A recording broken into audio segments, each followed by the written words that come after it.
Picture this, folks. The hallowed Oval Office, a room that's seen its fair share of serious global discussions. But on May 21, 2025, it transformed into something more akin to a daytime talk show with a very specific, very dramatic agenda.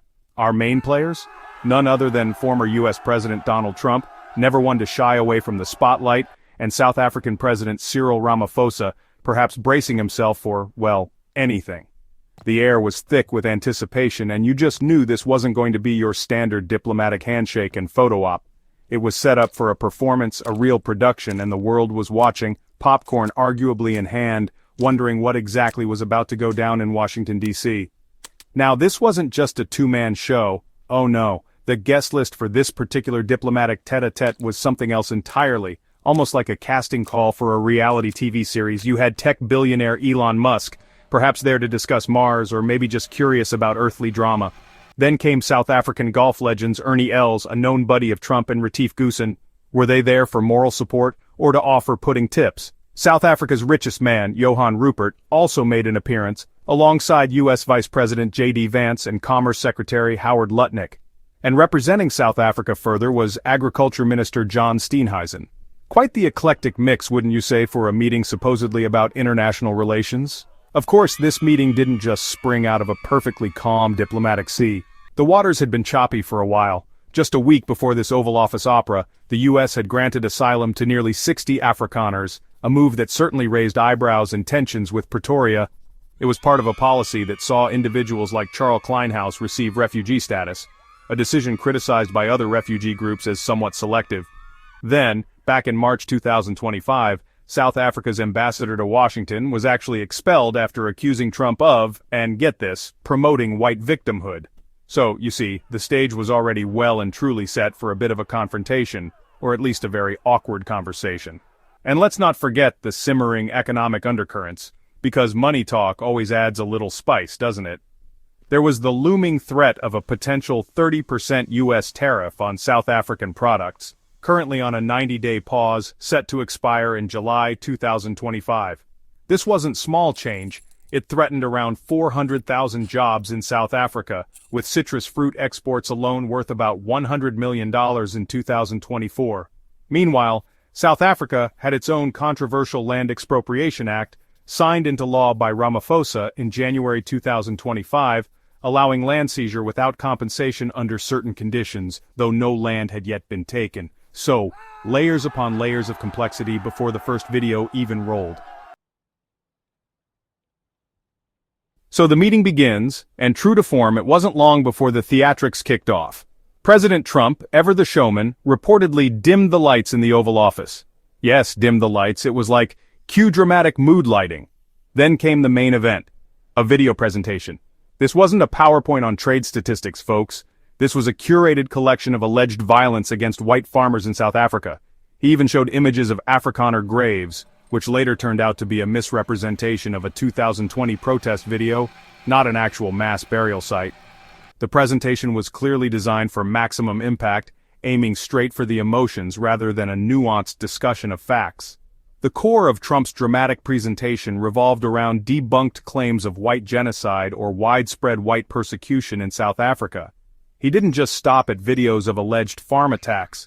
He also presented articles from partisan blogs, the kind of sources you might find in the wilder corners of the internet. And then, for the grand finale of this particular segment, footage of South African opposition politician Julius Malema singing the highly controversial song "Shoot the Boer" or "Kill the Boer." It was a multimedia assault, a carefully constructed narrative piece presented as undeniable truth, painting a very specific, very alarming picture of the situation in South Africa. During this visual barrage, Trump apparently turned to Ramaphosa and questioned why Julius Malema hadn't been arrested for singing that song. It's a fair question if you don't know the context, but context is key, isn't it? What wasn't highlighted in the Oval Office screening room was that Malema faced legal action over the song. However, South African courts had deemed it protected under freedom of speech, a nuanced legal outcome that doesn't quite fit the simplistic narrative of a government endorsing violence. This detail, of course, would have complicated the straightforward villain-hero story being presented, so it was conveniently left on the cutting room floor.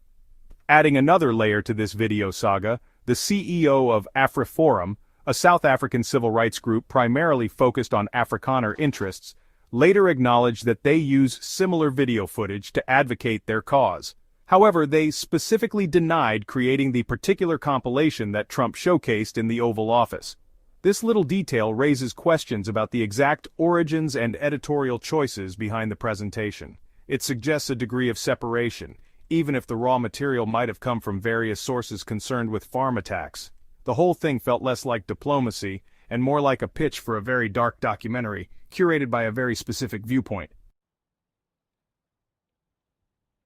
Now imagine being President Ramaphosa in that moment. The lights are low, you're watching this intense, accusatory video montage in the most powerful office in the world.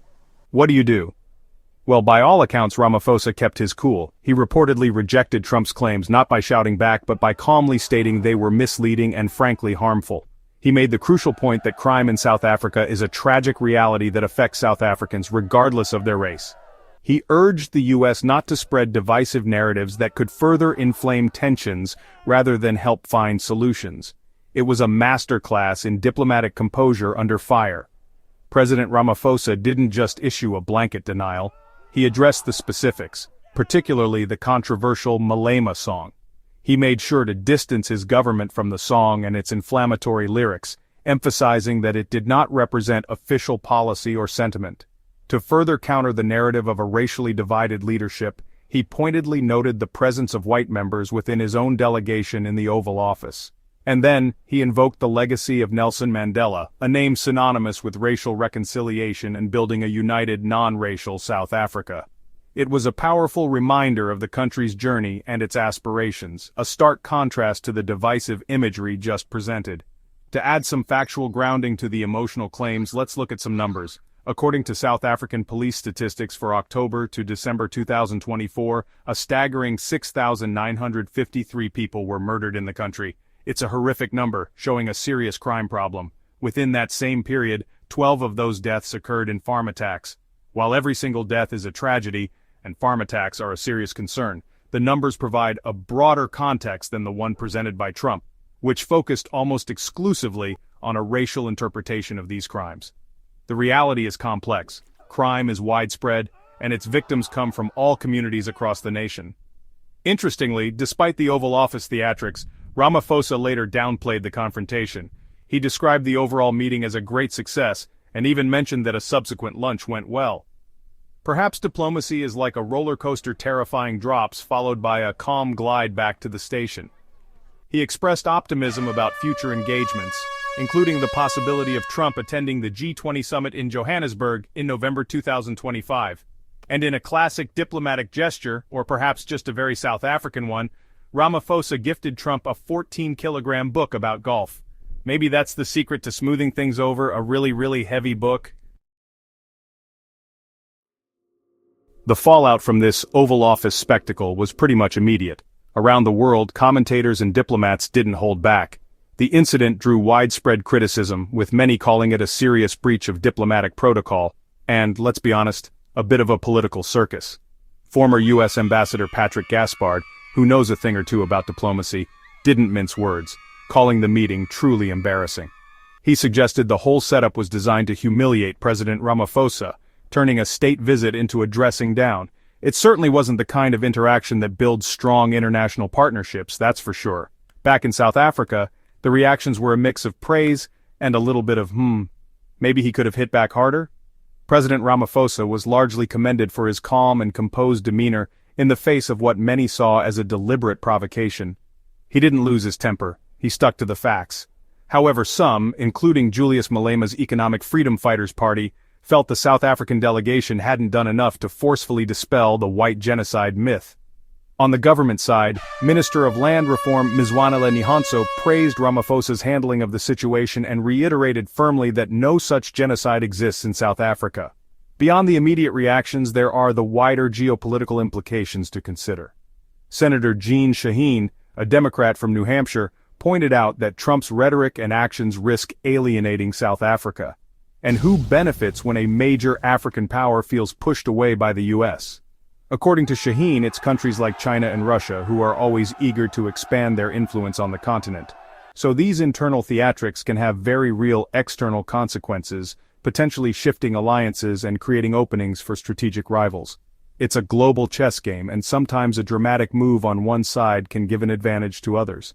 Ultimately, this whole episode serves as a stark reminder of how international diplomacy can be shaped or misshaped by theatrical presentations and the deliberate stoking of narratives based on fear. When claims are debunked but still given a primetime slot, it makes genuine dialogue incredibly difficult. It highlights the challenge of navigating a world where spectacle can overshadow substance. President Ramaphosa's calm response was laudable, but the incident itself raises questions about the future of respectful international engagement. One hopes the 14-kilogram golf book at least leads to some better understanding on the fairway, if not immediately in the Oval Office.